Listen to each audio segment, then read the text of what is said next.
I needed to get this off my chest because I've been feeling really weird about this whole situation.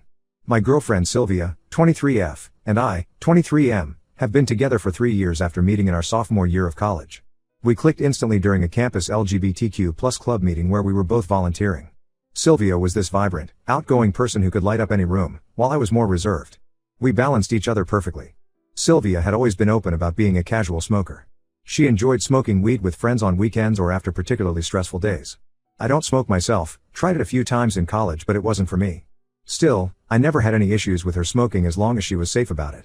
We moved in together last year after graduating, got jobs in the same city, and everything seemed perfect.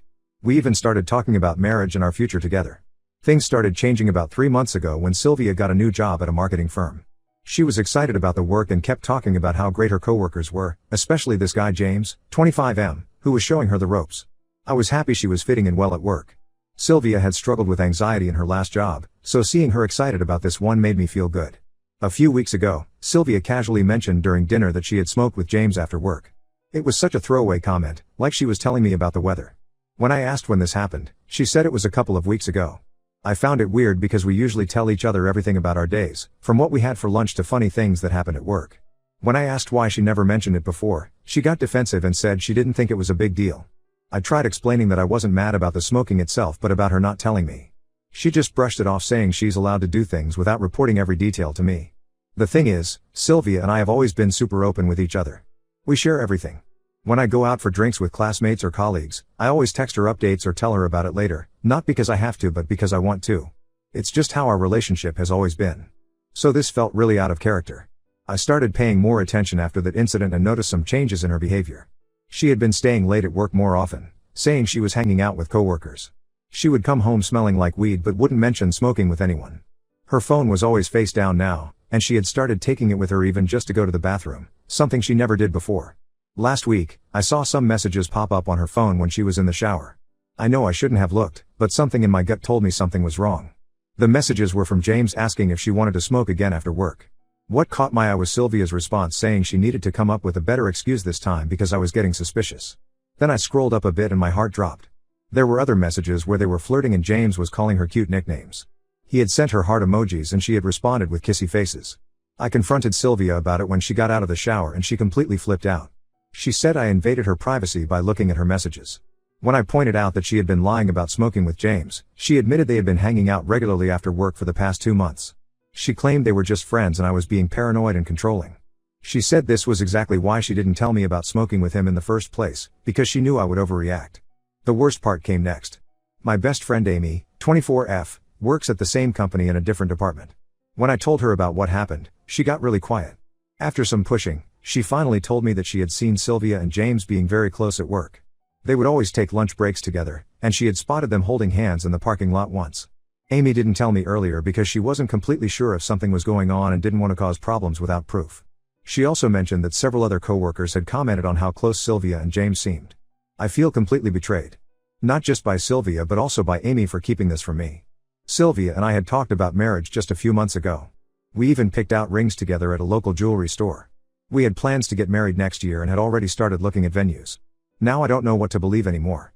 Sylvia is still saying nothing happened between her and James but I can't trust her after all the lying. I packed a bag and I'm staying at my sister's place right now. Sylvia keeps calling and texting saying we need to talk and that I'm overreacting. She says I'm throwing away 3 years over nothing and that I'm being immature by not coming home to talk it out. Part of me wants to believe her but the other part knows there's more to this story that she's not telling me. The Sylvia I knew would never hide things from me or gaslight me like this. My sister thinks I should end the relationship because trust is already broken, but it's not that simple. We have a life together, a shared apartment, shared friends, even a cat we adopted together. Plus, I still love her despite everything. I don't know what to do next. I'll write a more detailed version of Update 1 while keeping the same narrative flow and emotional impact. Update 1. It's been 2 weeks since my last post and things have gotten even messier.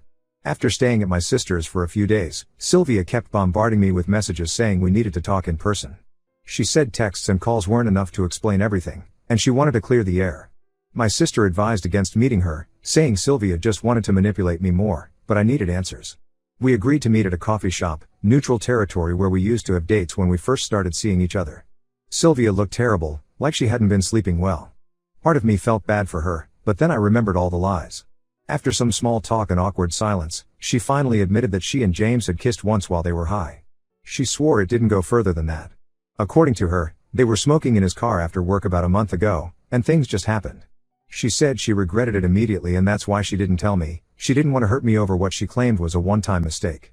I was trying to process this new information when she dropped another bombshell. She said the reason she had been spending so much time with James was that he was going through a rough divorce and needed someone to talk to.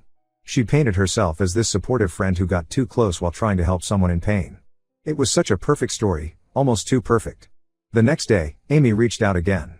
She had been feeling guilty about not telling me everything earlier and couldn't keep quiet anymore. What she told me made me realize just how deep Sylvia's lies went. Apparently, Sylvia and James had been spotted making out in his car multiple times in the office parking lot, not just once like she claimed. Other coworkers had seen them getting coffee together before work, taking long lunch breaks, and leaving together almost every evening. The worst part? Sylvia had been telling people at work that we were in an open relationship. She had apparently told everyone that I was completely fine with her seeing other people and that we had a modern, progressive relationship. Some coworkers even thought I was cool with everything because Sylvia would occasionally mention plans with James in front of others while texting me about working late. When I confronted Sylvia with this new information, she finally broke down. The smoking sessions were never just about smoking, they were excuses to spend time with James. They had been sleeping together for the past 3 months, pretty much since she started the new job. She admitted she developed feelings for him right away but didn't know how to end things with me because our lives were so intertwined. Then came the most shocking revelation. Sylvia had already moved some of her clothes and personal items to James's apartment. She had been slowly moving things out when I was at work, preparing for an eventual breakup. The only reason she hadn't left yet was because of her sister's wedding next month. She didn't want to cause family drama before the big day, so she was planning to wait until after the wedding to tell me everything. I asked her about all the wedding venues we had looked at together, the rings we had picked, the future we had planned. She just cried and said she got carried away with the planning because she didn't want to hurt me. All those times we talked about our future together, she was already planning her exit. I'm devastated but also angry. Not just at Sylvia but at myself for being so blind. All the signs were there, the late nights, the secretive behavior, the sudden protectiveness of her phone, the way she stopped sharing details about her day. I just didn't want to see them. I kept making excuses for her behavior, telling myself she was just busy with the new job or stressed about work. My sister was right, Sylvia just wanted to meet so she could control the narrative. She only admitted to things I could prove and tried to minimize everything else.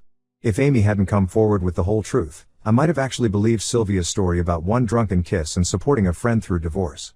I'm back at my sister's place now, and this time I'm not going back. Sylvia keeps sending messages saying she knows she messed up but that she still loves me and maybe we can work things out after some time apart.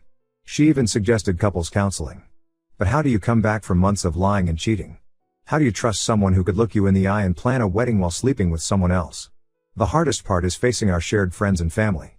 Some of them think I should give her another chance because everyone makes mistakes. They don't understand that this wasn't just a mistake, it was months of calculated deception. Every time she came home late, every text about working overtime, every kiss goodbye in the morning, it was all part of the lie. I've started looking for my own apartment. I can't go back to our shared place, too many memories, too much pain. My sister says I can stay with her as long as I need, but I need to start fresh somewhere new. Somewhere without reminders of Sylvia and our life together. Update 2: It's been 2 months since everything blew up and my life has changed completely. After our last confrontation, Sylvia moved out while I was at work one day. I came home to find half our apartment empty. She had taken all her things, including some items we had bought together. She left her key on the kitchen counter with a letter saying she was sorry but she and James were going to try having a real relationship. In the letter, she also revealed something that made my blood boil. She had told her family and friends that we broke up because I was controlling and paranoid. She claimed I had been checking her phone constantly, tracking her location, and forbidding her from having male friends. None of this was true, but she needed a way to explain our sudden breakup without admitting to her affair. Her story spread quickly through our social circle. Her sister, who was always close to both of us, has been posting passive-aggressive comments about toxic relationships and emotional abuse on social media. Several mutual friends have unfollowed me and stopped responding to my messages. Even some of my own friends seemed unsure about what to believe. The most painful part was losing Amy's friendship. After telling me about Sylvia and James, she stopped talking to me completely. She said she felt too guilty about keeping their secret initially and that being around me reminded her of her own role in everything. I understand her feelings, but it hurts to lose my best friend on top of everything else. Yesterday brought another twist to this whole mess. I ran into James's ex-wife Lisa at a coffee shop. I almost left when I recognized her from photos, but she approached me first. She had heard about me from their mutual friends and wanted to talk.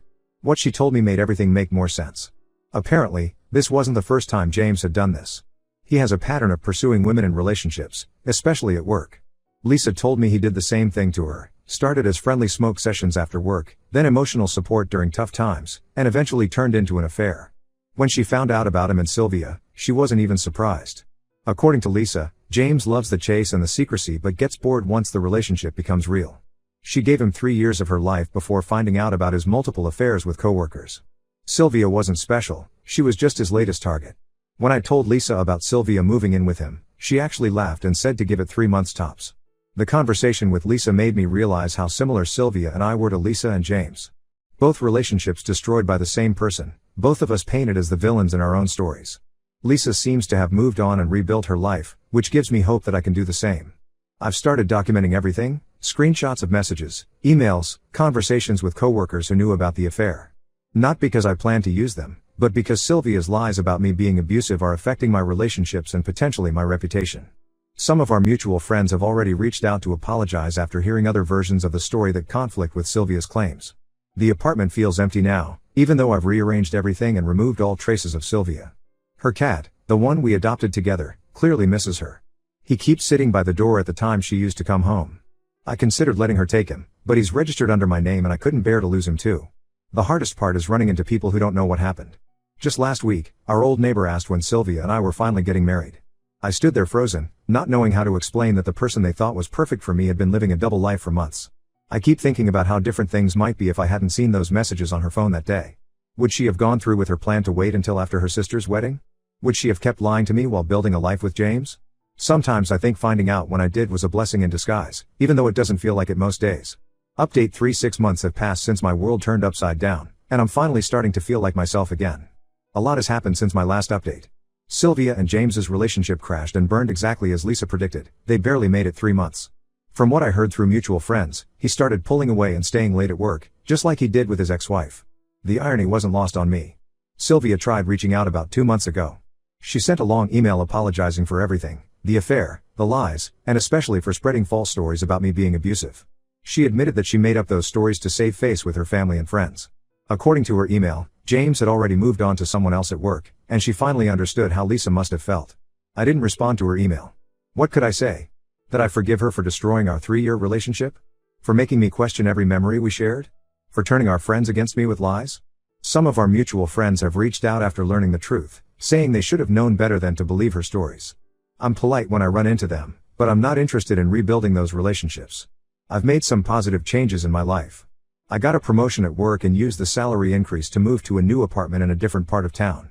It's smaller than our old place, but it's mine, and there are no memories of Sylvia here.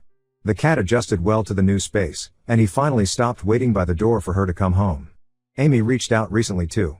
We met for coffee, and she broke down crying, saying she should have told me everything as soon as she noticed something was wrong between Sylvia and James. She explained that she was scared of losing her job if she got involved in workplace drama, but she regretted choosing her comfort over our friendship. We're slowly working on rebuilding our relationship, but it's different now. Trust, once broken, takes time to repair. Sylvia's sister eventually apologized for her social media posts. She had recently caught her own boyfriend cheating and realized how wrong she had been to judge me without knowing the full story. She even offered to publicly clear my name, but I declined. I'm done with the drama and public spectacles. The whole experience changed me in ways I'm still discovering. I'm more cautious now, but not bitter. I've started dating again, casually, and I'm upfront about my boundaries and expectations. When people ask about Sylvia, I tell them the truth without emotion. She cheated, she lied, and we're better off apart. Lisa and I still meet for coffee occasionally. There's something comforting about talking to someone who truly understands what you've been through. She's engaged now to someone who respects her, and seeing her happy gives me hope for my own future. Sometimes I still get angry thinking about how Sylvia tried to destroy my reputation to cover up her own mistakes. But mostly, I'm just grateful I found out who she really was before we got married. The pain of ending a 3-year relationship is nothing compared to the pain of divorcing someone who could lie so easily. I don't know what the future holds, but for the first time in months, I'm excited to find out. My life isn't perfect, but it's mine, and that's enough for now.